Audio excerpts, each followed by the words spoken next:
is what sparked the controversy tonight in Baraboo. It shows most of the now senior boys at Baraboo High School giving what appears to be a Nazi salute. The photo is now gaining national and international attention tonight. Students from Baraboo High School in Wisconsin dressed up for junior prom, appearing to be a Nazi salute.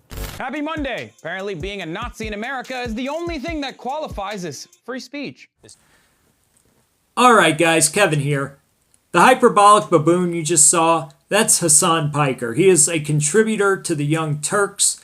The Young Turds is a giant left-wing propaganda channel on YouTube, and I'll get into why it's important you know this a little later. But today's video is going to be fun because we're going to talk about the kids doing the Roman salute, and we're going to get to talk about the left's opposition to free speech. Now, as the left move further to the left, as we see them move further towards Marxism, you will see them move further away from the idea of absolutism of any kind when it comes to any of our personal freedoms.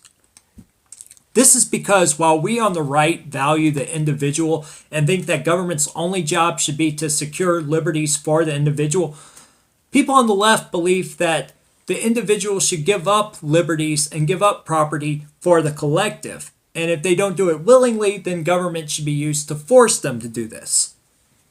So keep that in mind, and let's see what Hassan has to say about our great First Amendment rights. The superintendent says the students are protected by free speech, and there's no way for the district to know the intentions of the boys involved. Now, I didn't go to high school in the U.S. I went to high school in Turkey, so I'm a little... What he just said is very important. He said he went to high school in Turkey. He came here from another country. And that's important because it explains where a lot of his political beliefs probably come from. Now, this is one of the reasons we are seeing such a shift away from our classical liberal foundation in this country, as we see more and more mass migration. It's not the only reason. There's also subversion and several other factors, but mass migration plays a big part in this. You know, the right want people to assimilate, and the left have done a very good job of conflating assimilation with cultural abandonment. They act like we on the right want everybody just to throw their culture away. And that's the opposite of the truth. Look, I want everybody to have their own culture. God knows I have mine. I'm a Cajun from South Louisiana, and I love my culture.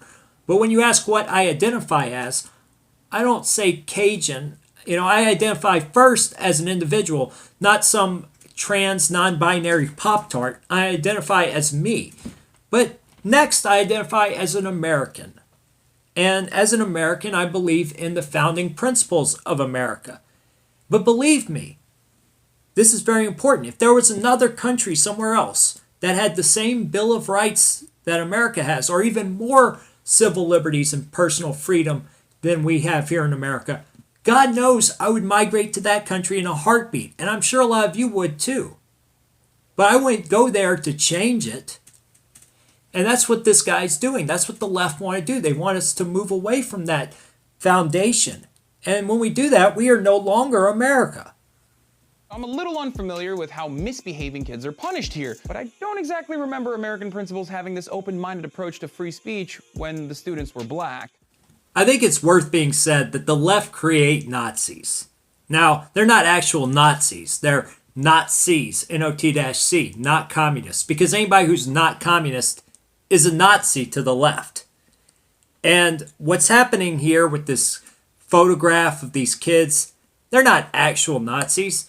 They're just trolling the left. And the reason they're doing this is because you have a situation in America right now where the mainstream media, all of academia, all the public school teachers, all of the major institutions are telling people what to think. They're telling people that they can't joke about things. They're telling people that they can't talk about things or read certain books or see certain information. And what are people going to do, especially young kids, when you tell them that? They're going to rebel. You know that flag the left hates so much, the stars and bars that they say is racist? That flag was never racist. People didn't wear that flag in the South because it was racist. They wore that flag because it represented rebellion. And people want to be rebels. There's always going to be a counterculture. And here's the real hypocrisy of it all. The mainstream media talked about these kids for weeks. It was the worst thing ever. How could this ever happen? These kids giving a Roman salute. You know, it's despicable. Their parents must all be sent to the gulags. Meanwhile, you can look at any yearbook from the 1970s. You can look at pictures today. Black nationalist groups raising their fist, African nationalists, groups like the New Black Panther Party. The left celebrate those groups. They celebrate groups like La Raza and Mecha, which are Hispanic nationalist groups. But anything that has to do with white identitarianism or that's against their agenda, it's verboten. Recently, Lely High School principal Ryan Nemeth told students during a video announcement they'd be tossed from sporting events if they refused to stand for the anthem. A Cy-Fair ISD senior says she was kicked out of school on Monday for not standing for the Pledge of Allegiance. Yes. So yeah, students get punished all the time for disruptive behavior that would absolutely be covered under freedom of speech. Okay, we are 20 seconds into his video and he's already brought up race twice. And he's doing this because he doesn't have any good arguments. But I do want to indulge this one point he made, this hyperbole the left used about how the right are anti-free speech because we oppose people kneeling for the national anthem. And this is absolutely untrue. Yes, we oppose people kneeling for the national anthem. A lot of people on the right might disagree with it, but we are not trying to censor or take away that person's freedom of speech or expression. Okay, this young girl getting suspended from school, I don't agree with that. I think if she wants to kneel for the national anthem, so what? Who cares? But the fact is that maybe this young lady needs to think about when she kneels, she is following the lead of a Marxist, and that Marxist has an ideology that would only take more of her freedoms away. Actually, I'm pretty sure that black students get punished for all kinds of disruptive behavior, like wearing braids or wearing extensions or wearing their hair naturally even. But when it's white kids throwing up a Nazi salute, it's just a joke. Yeah. Time reports the students in the Baraboo school district will not face any punishment for the photo taken last spring. Okay, so two things here. One, he brought up all of these cases where black students were punished for different infractions. And the reason he did this was to promote this idea that the left want to promote about how America is a racist country and all of this bias exists in our school system. And it is absolutely not true. And if he did any research, he knows this is not true. And he is doing this just to inflame racial division. Because for every one of those cases that he mentioned, you can find dozens of other cases very similar where white students were punished for the same infractions.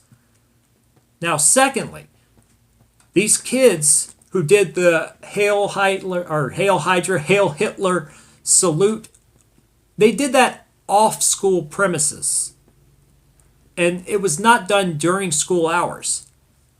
Also, they were joking, they were trolling. And when you look at this whole situation, you have to ask yourself, do the left really believe that every one of those kids is an actual Nazi? I mean, or do they just not understand trolling? Either way, it's pretty pathetic. But Hassan, some of those are private schools. They can do whatever they want. Yes, acknowledging that private enterprise often leads to unaccountable tyranny is a favorite pastime of American conservatives who only accept this reality when they can't say the N-word at work or at public schools or whatever. All right, hold on. What did he just say? Yes, acknowledging that private enterprise often leads to unaccountable tyranny is a favorite pastime. Yes, acknowledging that private enterprise often leads to unaccountable tyranny is a yes, private enterprise tyranny. Like the 250 million people that were killed by Walmart and the Taco Bell Corporation over the last 100 years. Actually, that was communism and socialism that did that. Well, Taco Bell might have killed a few people, but you guys know what I'm saying.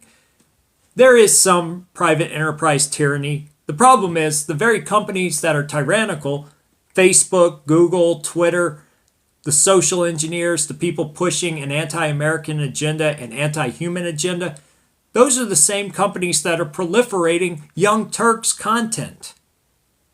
They're on the left. is a favorite pastime of American conservatives who only accept this reality when they can't say the N-word at work or at public schools or whatever. But yes, public schools can't discipline students for silent acts of political protest that don't disrupt the operations, and it's constitutionally protected, and there's a lot of legal precedent, like the 1943 decision on West Virginia State Board of Education v. Barnett, when the Supreme Court ruled that a school would violate the free speech rights of its students who were Jehovah's Witnesses if it forced them to say the Pledge of Allegiance, or a 1969 SCOTUS decision that ruled in favor of students who wanted to wear black armbands to protest the Vietnam War. Now, these are understandable and reasonable protections for free speech, despite the fact that principals still don't always apply them fairly. But these decisions don't change the reality that free speech isn't as binary as most Americans would have you believe. For example, there's no such thing as free speech absolutism. I think it's worth noting, at the beginning of this video, he was arguing that America was racist and blacks weren't given equal protection under the law. Then he brought up cases where blacks were given equal protection under the law as landmarks. And now that he's talking about whites, he's saying they should not be given equal protection under the law. So who's the real racist here? Also, as far as free speech absolutism goes, yes, maybe in America we don't have absolute free speech, but shouldn't we be fighting towards that? Arguing for more free speech? It's funny, that's the difference between the right and the left. The right want more freedom. The only time you'll ever hear the left arguing for more freedom is when it's freedom to kill a baby. Always placed reasonable restrictions upon free speech, like libel laws or incitement of violence, or even a thing called fighting words. It sounds like something written by Arthur Morgan. What about the difference in opinion, boys? What about the difference in your opinion, boys? What a loser. He's laughing at his own joke in a video he made of himself playing a video game. And what's really funny is what he's doing in this video game, throwing Molotov cocktails at white guys in KKK robes, by his own standards, could one day be interpreted as hate speech and made illegal. I'm sorry. Red Dead Redemption is just a really fun game, and you should watch me play it on twitch.tv/Hasanabi. Now, burning Klan members for wrong think aside, I'm more interested in incitement as a restriction placed upon speech, because plenty of countries that aren't exactly totalitarian hellholes include a more expansive definition of what qualifies as incitement, specifically incitement of hatred, because supposedly authoritarian nations like Canada, Denmark, the UK, and Germany all understand that hate speech leads to the vilification and dehumanization of certain groups simply for existing, and that kind of speech often then directs and justifies violence against those groups. Now that's talking about legal restrictions placed upon freedom of speech, which have obviously been successful in these countries, and they're not necessarily like totalitarian nightmares. You know, it's funny, I think the left have this imaginary archetype of Europe that they've created in their heads, and they've modeled this archetype after 1990s Europe. You know, the Europe you used to see in travel agent offices, when it was much more homogenous, much more capitalistic, and way more free. If those leftists spent any time in Europe today, they would be in for a very rude awakening. Look what's happening in Paris right now. Paris is burning. And here's the thing about Paris that nobody's talking about. In Paris right now, you have leftists about to burn the city to the ground because they're unhappy about taxes that were brought on because they wanted to do something about climate change. Socialists protesting taxes and wanting to overthrow the government because of taxes. You know, that would almost work for us. That's what we need to do here. Get socialists all upset about taxes. Just let them take over and do all this free stuff. And once the government raises taxes, then they'll never want to be socialists ever again. But yeah, here's the worst part about all this. Right now he's saying that there's all this censorship in Europe, and there is, and it's bad. I mean, for God's sakes, there's cases every day. Count Dankula got prosecuted for dressing his dog up like a Nazi as a joke. But the worst thing about this is that right now in Europe, they're not prosecuting Muslims for hate speech. I know this for a fact. They might prosecute a few in the very extreme cases, but they are not going after Muslims like they are going after ethnic Europeans. But eventually they will, because anti-Semitism from Muslims is on the rise. And eventually the Jews of Europe will put a lot of pressure on the governments to start going after Muslims for hate speech. And when they do, I guarantee you Hassan Piker and all the Young Turks will cry foul. They'll say, oh, those racists. And here's the thing. If we all argued for more free speech, it wouldn't be a problem. We could have our way on the right, and they'd be happy on the left. Even the free speech loving weeness of the internet, 4chan, still places sensible restrictions on speech to uphold some order and foster productive conversations, or whatever productive conversations means for 4chan. The US Constitution prohibits Congress from making laws restricting the freedom of speech. But in any given forum of discussion, you'll find there are always rules restricting what you can say. Let's take a look at 4chan, much celebrated as a den of total anarchy. Rules? Wait, but I thought 4chan loved freedom. I thought it was the most American image board in all of America. Well, thank God there's still Newgrounds. Hold on, racism is not allowed on 4chan, except on B. But even on B, you aren't allowed to post about My Little Pony. This is outrageous. What about brony freedom, 4chan? I will stand up for the bronies. Even a private website that operates as a pedo bear and white supremacist safe space like Gab, that was created exclusively for the purpose of free speech absolutism, ended up banning people for using hate speech to incite violence, like the white supremacist Gab user who shot up the Pittsburgh synagogue. They even banned Patrick Little, a US politician and Nazi who was a verified Gab user who just got kicked off of Gab for simply asking questions, bro. So what have we learned here, okay? Let me tell you what we've learned. First, we've learned that the left are completely against free speech, except in the rare case where it is a minority having their free speech restricted. And even then, if it is a right-wing minority, they are against it. And even if it is a left-wing minority, they are still against free speech, only they project their sentiments onto their political opponents on the right in those cases. Secondly, we have learned that the left don't know what trolling is. Third, we have learned that America is not as free as it should be, and that Europe is even worse.